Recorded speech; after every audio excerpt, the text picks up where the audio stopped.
Hi guys, Gold here again, doing another analysis, this time of Cow's second attack from the last war. He did a really good job, got 2 stars.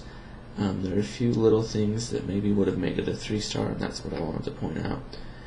The first thing I wanted to talk about before we go into the replay is the CC pull. He ends up not being able to pull the CC troops, and that's going to cost him big. He ends up losing an entire golem just to the CC troops.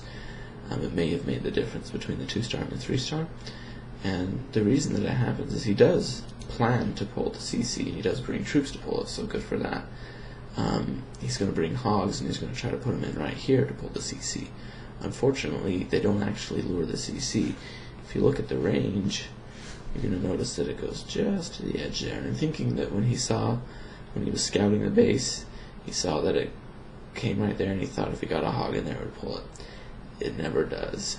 You got to have that line come all the way to the walls for it to be able to pull. The hogs, the reason why is they stand off about an entire square. I think it's like 0.7 squares they stand off to the edge. Giants stand even further off. They stand an entire square off. And so they're not going to get right up to that line. Instead, a perfect spot to pull them would have been right there. You're well within the circle, and it's an easy shot for hogs. This is also a viable option right here, although there's a longer travel, but you have less of a chance of there being a Tesla or something. I guess that's not true, there could be a Tesla there. In any event, you have these 2 spots that would have been viable ones.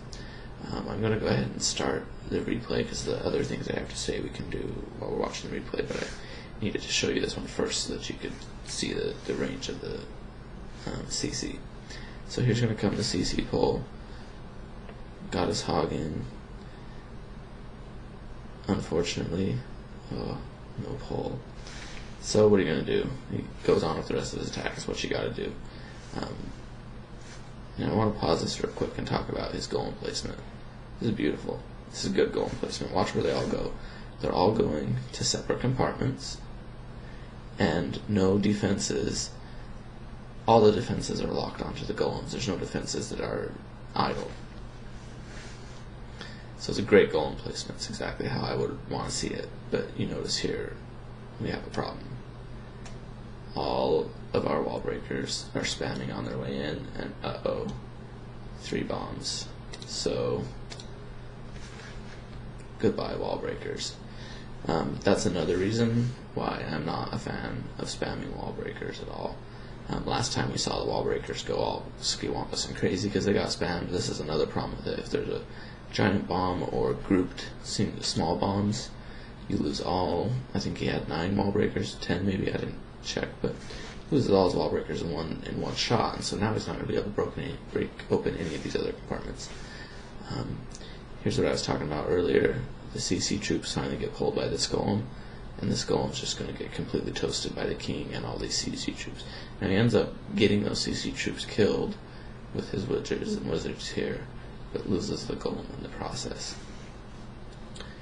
Now, another thing I wanted to point out is as a result of the wall breakers being gone, this golem gets stuck on this wall and practically never moves. Actually, for some random reason, he ends up moving to this wall in a minute and gets stuck there, but he basically gets stuck between these 2 walls and never leaves the entire battle. That's part of the problem of not having enough wall breakers, or having enough and having them just all die at the beginning. It's one of the killers of the GoWiWi and GoWiWi attacks. Another thing I wanted to point out is, boom, right there, he dropped his last troop. He has no cleanup troops left. They're all down, and they're all going. You're going to see this is going to make the difference between a 2-star attack and a 3-star attack later. If possible, I know it's not always possible, I like to keep at least 1 up to 3 wizards left in your pocket for cleanup. I do that even if it's hogs. I do that if it's GoWiWi. Sometimes I panic and use them, but I always regret panicking and using them. You always need fewer than you think to get into the middle, and you always wish you had more around the sides for cleanup time, and I'm going to show you specifically why later this ends up mattering.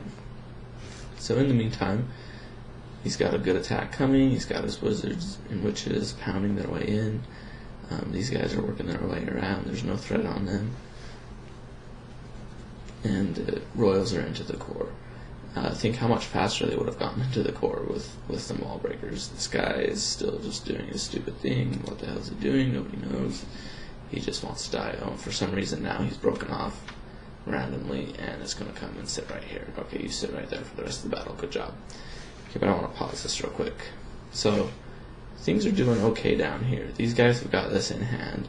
The royals are taking care of the core, but you start to see it starts to peter down. They're having to pound through all these walls, and they're probably going to be able to get through this, but they're definitely not going to be able to get up here and get all of this.